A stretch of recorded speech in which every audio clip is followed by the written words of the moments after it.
Right, I'm not going incognito if you might think, why is he wearing sunglasses at 6:30 in the morning?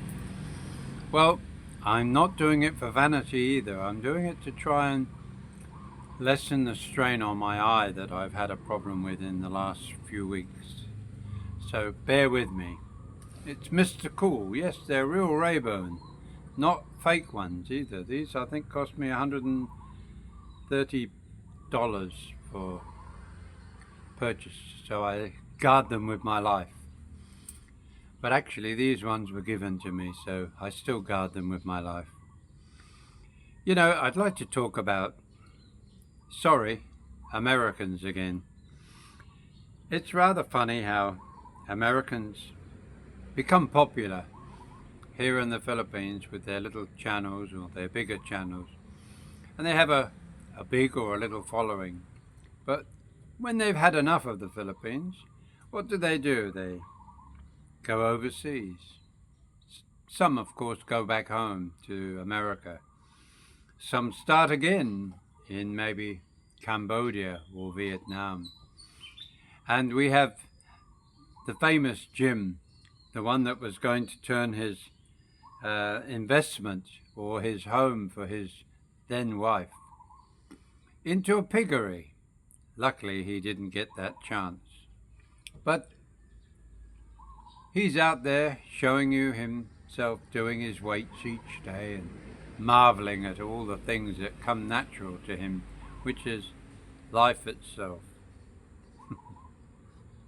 I can't help but laugh. I turn his channel on just to see what on earth he's up to next. How he's fascinated by what is logically normal impression of anywhere. But for him, it's like a young kid discovering life itself. But then we have our little friend Geo. Oh, not sure which side of the fence he chooses to vacate or turn up at each day. Some days he, I'm sure, is the other way, and other days he's married to a Filipino who mysteriously no longer married to her, or maybe certainly separated. But he's giving you an insight on how wonderful it is to and how cheap it is to live, again, like a wealthy American in Thailand. I suppose whatever floats your boat, but to me, why is it Geo in the Philippines anymore? Because he's not in the Philippines anymore. He's trying to get you to watch him in Thailand, and no doubt he has his loyal followers. Maybe I should go and live in Nepal. Will you follow me in Nepal? Or shall I go to India and you can follow me in India?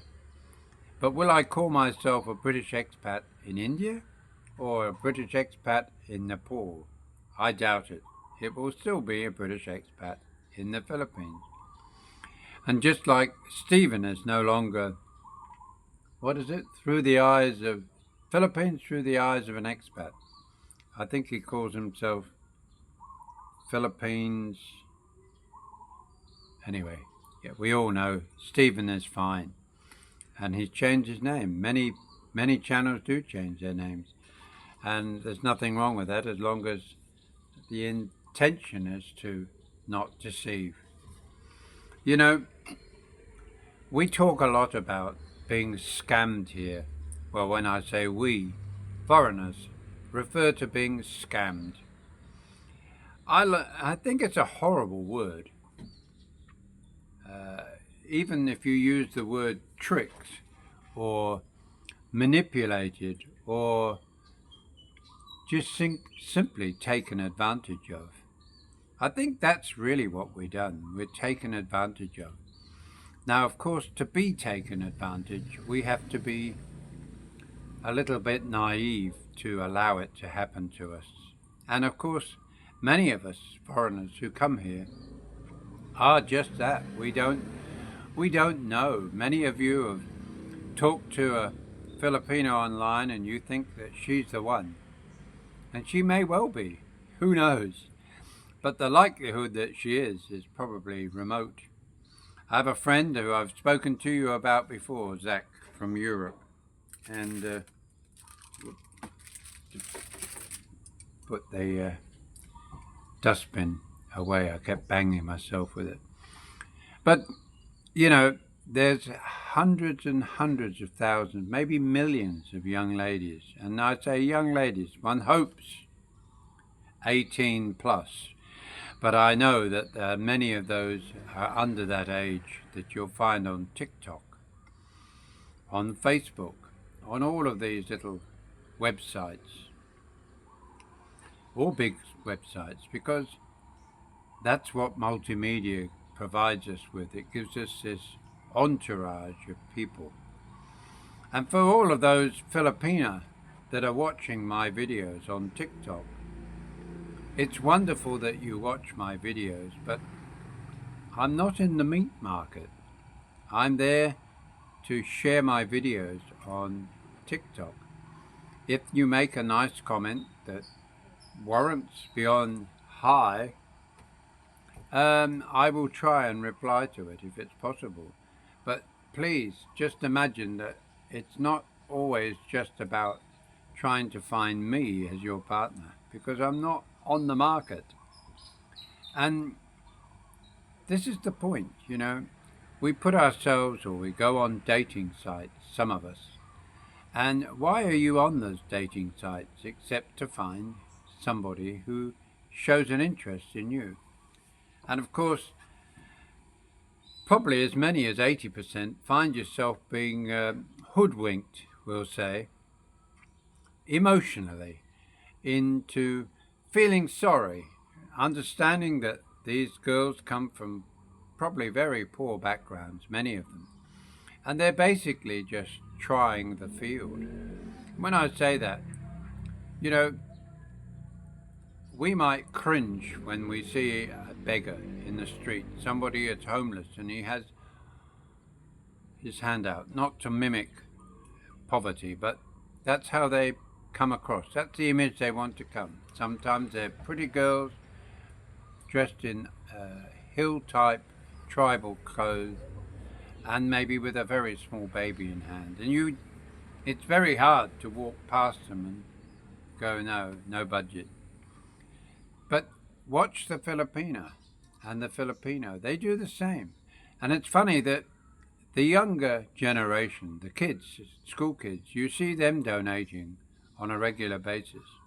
I used to see it outside of a McDonald's burger bar when I might go in for a morning sandwich, as they call it.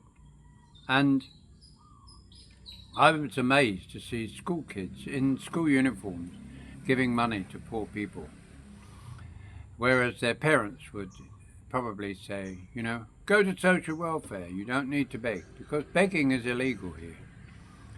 But you see, Facebook, WhatsApp, all of these, and TikTok, they're all an opportunity, they are an avenue for young people and older to put their hand out and ask for help. And after all, you're not the only one. I can assure you, you won't be the only one that they ask for money.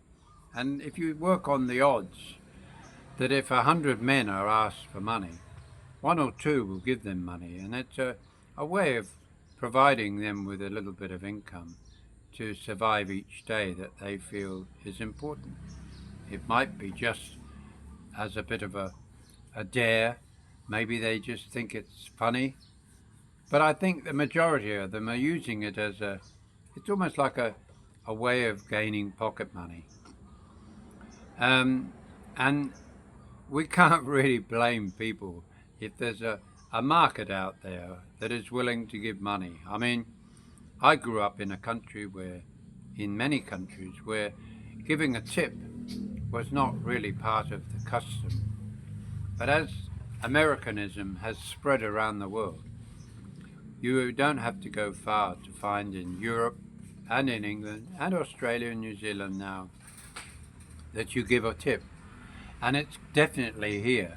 If you go in a restaurant, they almost look at you with disdain if you don't give a tip. And that's the point. We have become conditioned that we must give. We are more fortunate than others, so therefore we are assumed that we are able to keep giving and giving and giving. And the thing to remember is that, like my friend Zach, he is learning about introduction to women. He's learning what it's like to be single and having women throw themselves at his feet, so to speak. But having said that, he's also a realist to realize that so often it's all about just money for them. They will play an amazing game. Let me just see if I can move that down a little bit. Anyway, it's in a way it's a game for a lot of the young ladies that are on, and older women that are single mothers and single girls, and they will ask for money. And we, of course, are told to by our buddies and everything else not to send money. But it always happens, you know. You see of these horror stories where people have built homes. They've never really even been to the country, but they've been sending money back. Some they discover the homes are never even built, so they've been throwing their money away.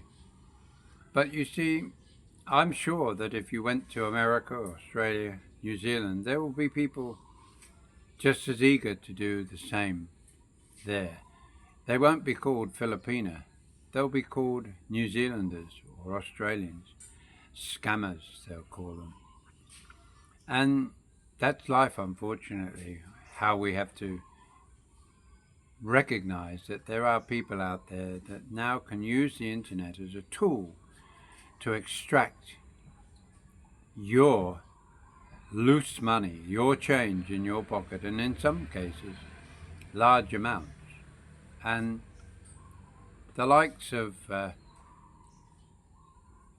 all of the other channels here, what are they doing when they, you know, I mean, am I a scammer because I say, well, if you want to support the channel, how about you, if you feel that way, drop a little bit of money in my PayPal account? Is that scamming, or is it just being a little bit tongue-in-cheek and saying, well, drop me a fiver for a coffee or something like that?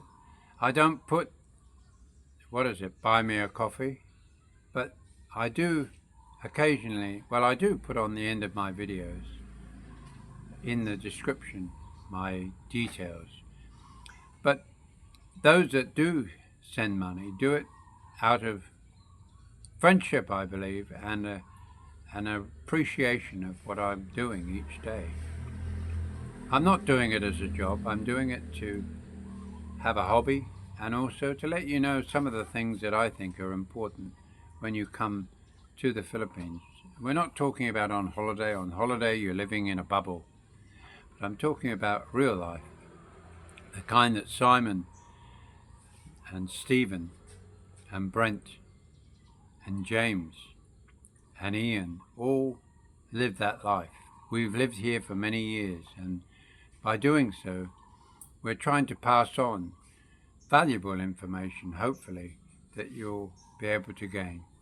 And for all those Filipina that follow me on TikTok, hello, good morning, and I hope you have a wonderful Saturday, Sunday, and remember, Monday's after that. But for those that it's birthday, your birthday on today, happy birthday. For those tomorrow, happy birthday. But guys, go a bit softer on us foreigners, because we're only learning to understand how you operate. And we love you all, but we can't have you all. So you can't have us all and all our money either. But if you're nice and you're friendly and we have a soft heart, there's no doubt that some of us will probably dig in our pocket, as we have done over the years. So you have a lovely day, and we'll catch you later. Bye now.